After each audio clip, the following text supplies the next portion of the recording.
Hey, it's Chris, Liege Games. Euthia, canceled. Bloodstone, canceled. And Anuki, canceled.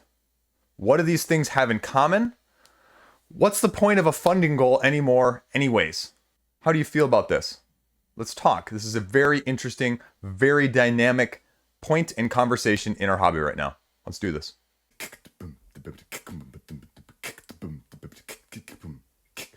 As I just said, what is the point of a funding goal? I mean, that is the crux of this issue in the first place, right?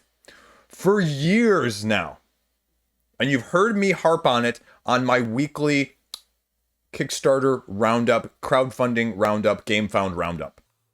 This campaign funded in 10 minutes. This campaign funded in 0.3 seconds. 1,000 million% funded.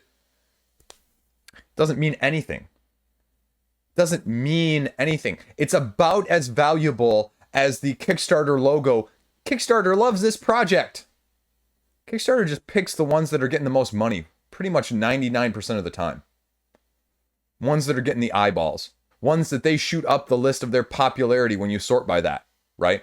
For the casual layperson, that is a safety net in terms of, hey, maybe I should think about backing this. Hey, the grass is greener. Hey, FOMO. Other people are getting it. Maybe I should be in on this. Other people, look at how many people, look how much money people are. This must be something really freaking exclusive. Because that's what it's about, right? It's getting what other people, you don't want to feel like you're not getting what they're getting, right? And that's the whole aspect of this. That is one similarity, but it all ties back into the funding goal. But now we are seeing things, dynamics shift. Not much, but we've seen it here and there. Inklings of pushback. Inklings of money where your mouth is. Shades of Trudvang, if you will, from Simon. Shades of people thinking, hey, maybe I'm going to escape this sentimentality FOMO trap, right? Days where Simon actually was losing money and hemorrhaging backers. Where all of a sudden they said, oh, geez, maybe we should stop with these fake stretch goals and just start unlocking everything so people get back in and so we can kind of net it out even. And they did. But it again ties back into what's a true funding goal? What do people need to actually make the game? And what is just window dressing to make the numbers pop? Those are some rookie numbers. And how does that bring us back around to Euthia and Anunnaki and Bloodstone? But Bloodstone was sort of the aberration last year. But now we've seen this happen, and it's not just the outlier, it's becoming a trend. And not only is it becoming a trend, it's becoming noticed by people, right?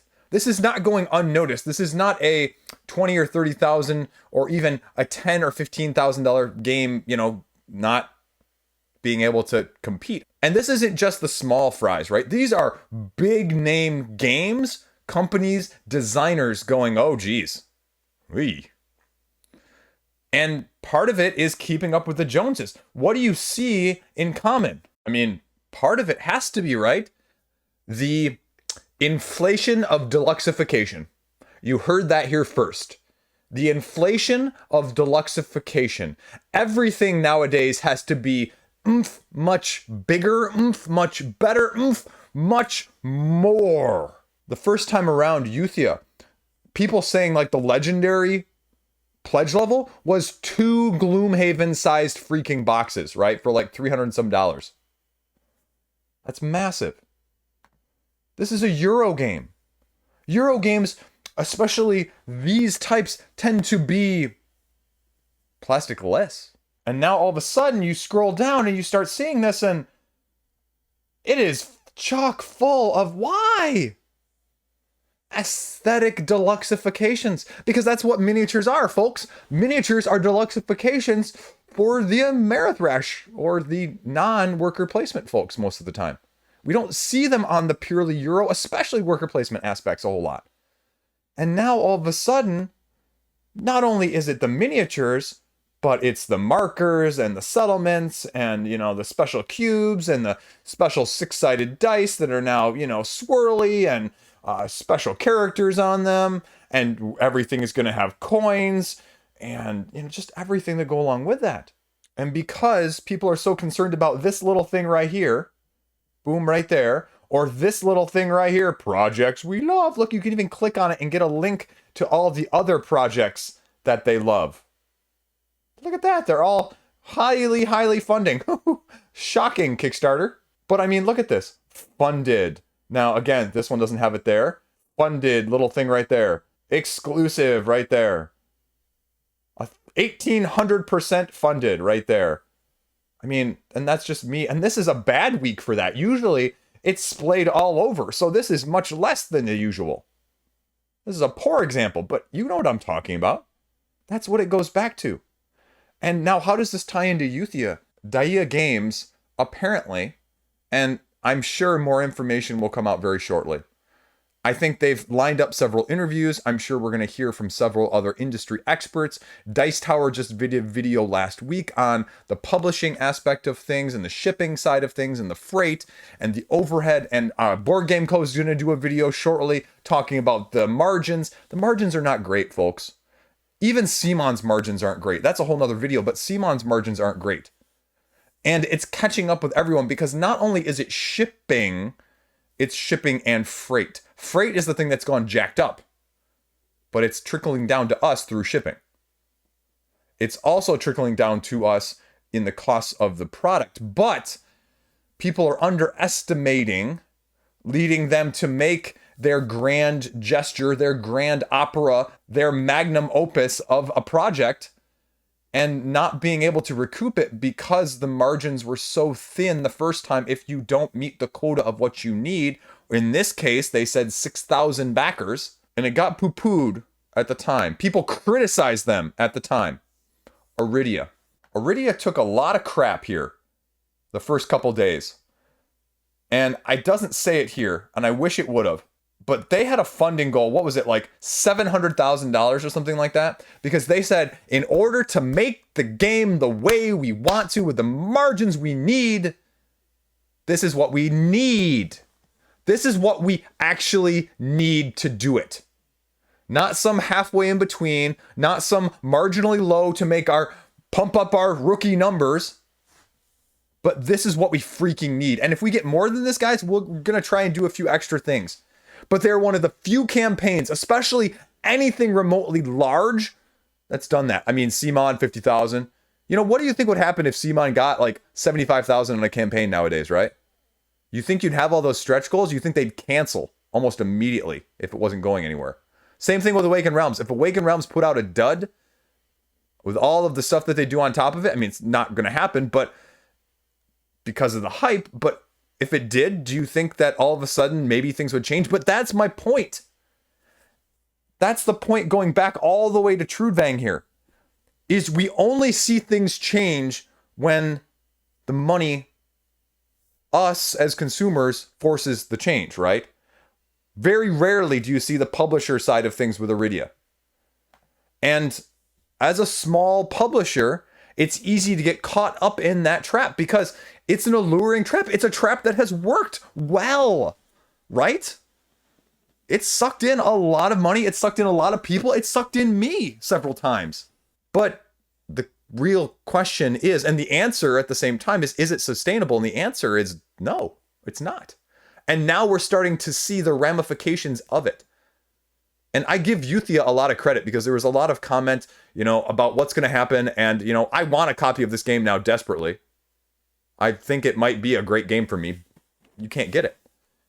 But that aside, what happens going forward? Do they try and relaunch? Was the debt so bad on the first one, like Midara almost, that, only the second recoup of massively over was going to make up for it? And say what you will, they could have rode this out for longer. I wish they would have been more transparent about the true funding goal. Do they really need to shut everything down? I mean, that question is going to be answered, I think, shortly, of whether or not they're truly shutting down completely forever for good, or not. I mean, I have no idea. I hope they don't. But if they do, can you at least get a silver lining of it that maybe people in the future might start approaching this with a more realistic thing? And again, it's that fine line with Arydia, right? They didn't fund in the first day or two. It took them, I think it was a couple days to fund. And people didn't back out. People didn't run away scared that they didn't fund. People didn't cry wolf that it was going to fail. But until more people are willing to put their necks out there like that, you're also not going to see that change on the designer side either. To show that, hey, people aren't scared of when it doesn't fund.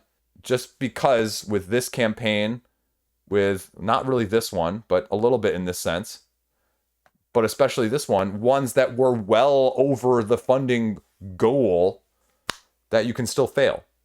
Because again, it's this dynamic of what do you truly need?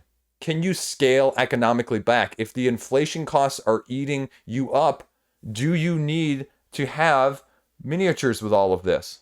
Are miniatures that much more expensive or that much less expensive than standees? I mean, I'm looking at you, Uprising Curse of the Last Emperor right now, right? Standees.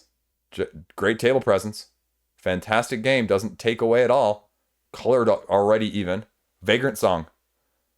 Do you need all of this? Is this a money-making thing? Do you think are the margins higher with miniatures and standees? I don't know. I'm questioning this. Again, same thing with this. What if you just did an all standee version? Again, I don't know. What if we just backed off and did meeples? What if you did the Awakened Realms where they had the miniatures and the meeple version? Maybe your margin is a little bit wider then. You have a little bit more wiggle room. So if you only get 4,000 instead of 6,000, it's manageable. People are making these grand designs and grand plans. And you know what? Maybe every game that comes out of somebody's dream doesn't need to be as grand of scale. You can have just as grand of scale with less table presence. I'm looking at you, Spirit Island. Talk about doing a heck of a lot with a little, right? In terms of the aesthetic of the gameplay components without losing to anything. I mean, you should be looking at something like that and saying, my gameplay holds up. I don't need to make it the most deluxe game and the most deep game with the most number of chits, tokens, and pieces, because the gameplay will stand on its own without forcing me to throw in all the other stuff that's going to potentially make it or break it, because I have to have a certain number in order to mass produce it enough in the first place to make the costs affordable without going under. Especially with the costs are going up elsewhere. And if the costs are going up elsewhere, well, you better be cost cutting somewhere else. And that's the other thing I don't see with either of these three projects is the cost cutting somewhere, right? If you get this level of funding, then you can afford to bling it out a little bit more. But if you don't, maybe you shouldn't try to go for this level of bling right away at the beginning. Is it so bad if you made a version 1 with standees and then, if it really succeeded, you could come out a couple years later or a year or two later and add an upgrade kit for that, for some of this stuff, for some of these things? Is it? I mean, again, this is a very interesting topic. And now, again, we are seeing the bank principle applied in the board game hobby. No such thing as too big to fail. And what I mean by that is not size of the company, but funding of the crowdfunding campaign. Because now, we are literally talking everywhere from these three campaigns from 100,000 to almost 300,000 to over $500,000.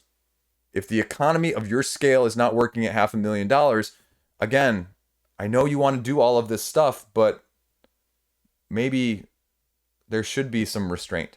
Maybe everything doesn't need to be over deluxified. I have been shouting that from the rooftops for the whole time I've had this channel.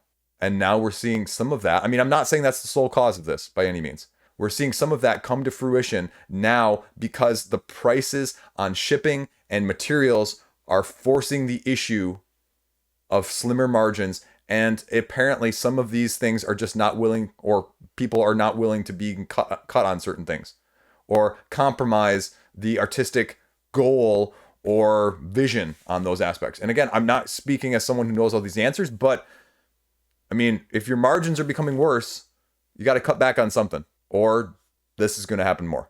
So are we going to see more of this? Yeah, we're going to see more of this. I would be shocked if we don't see this happen a couple more times before the end of the year. I mean, we have now seen 2 big 6-figure funding games in the last month, less than the last month, do this.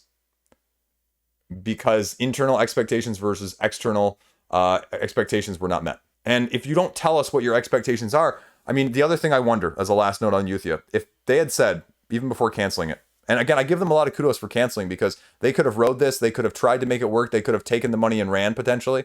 Not saying they would do that, but I mean, we've seen it happen with other projects. If they had said, hey guys, we're at $550,000 right now, and we need to let you guys know that, hey, we really need to get up to 1.2 million. Or we're just going to cancel. If we don't get to 1.2 million by the end of the campaign, we're going to cancel at the last minute. And we're not going to get anything made, and this is going to be that. What's weirdly enough happening right now is I see people coming out of the woodwork saying, well, if I would have known, I would have pledged. If I would have known, I was watching this, but I was waiting. And again, some of those people are, riding the coattails and things like that, But, it's true, though. When other games have failed to fund or come back around, the Resident Evil thing, right? Where they basically said, hey, those guys got screwed on the other game. And if we fund, we're going to give them all their games. So if you guys help us fund, we're going to help them. And you know what people did? They helped. With all the shipping stuff, Skybound Tabletop with Wonderland's War, with Uprising, Curse of the Last Emperor, with a few of those games that have come out recently. Even, I think it was Gray Fox with the more recent one, what was it? Ragnarok's. They're offering like promos because the freight costs are through the roof and they're saying, hey, help supplement. Like Skybound Games for Wonderland's War, it was like a 5-card promo deck. For Uprising, it was like 9 or 12 cards for like $20 or $25, right? And you know what? They raised 5 figures to cover a vast majority of the freight costs in those situations. So if you don't think people are willing to support the hobby from a, hey, you need some help here, and we can get a little bit of a quid pro quo, not like hugely in my favor as a consumer, but enough to keep you afloat, people are willing. But you also got to put it out there. And part of that transparency and part of that faith and that trust has to be you telling us, hey guys, I actually need this. And not hoping that you're going to ride the hype train of the, 1,000,000% funded and then get people in that way. So it's a two-way street here. But this is terrible. All 3 of these games canceling is terrible, but at the same time, there can be a silver lining with it, with some of this also being terrible. But it's a topic that's going to come up again and again. It's a topic that's going to be discussed, and it's a topic that's going to be more and more divisive because if it doesn't start to be scaled back in the same time, you'll also note that all 3 of those pledge levels for all 3 of those games was compared to where pledge levels were also for a couple of years ago. And otherwise, it's just going to keep doing the same thing. And so part of it's going to be at some point, again, people have been talking about this for years and it clearly hasn't happened yet, bubble burst. And it's not going to be but it's going to be a slow thing. And I don't want to see it happen, but we got to rein it in too a little bit. So it's not going to go away. Just going to keep coming back. It's going to be another interesting topic. I'm sure this is not going to be the last time I'm talking about it. So there you go. My thoughts on it, where my thoughts are, and where it interacts with everything else in the hobby. There you go. Stay classy. I have a Patreon down below. Let me know if you like this sort of topic and conversation. That's a great way to support me. Thumbing and subscribing as well. So have a great day. I'll see you around. I better, hopefully.